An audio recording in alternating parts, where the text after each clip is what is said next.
படுக்கை அறையில் கண்ணாடி இருக்கிறதா? அப்படியானால் இந்த 5 தவறுகளை உடனே சரிபாருங்கள். பல வீடுகளில் இந்த சிறிய தவறுகள் தெரியாமலே நடக்கின்றன. 1. படுக்கைக்கு நேராக கண்ணாடி இருக்கக்கூடாது. படுக்கையில் இருக்கும் உருவம் கண்ணாடியில் பிரதிபலித்தால் மன அமைதி குறையலாம், தூக்கத்தில் இடையூறு ஏற்படலாம் என்று வாஸ்து நம்பிக்கை கூறுகின்றன.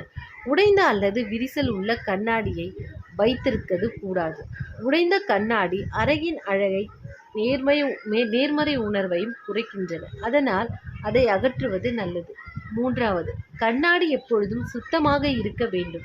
அழுக்கான கண்ணாடி அறையை மங்கலாகவும் காட்டும். சுத்தமான கண்ணாடி அறையை பிரகாசமாகவும் விலாசமாகவும் காட்டும்.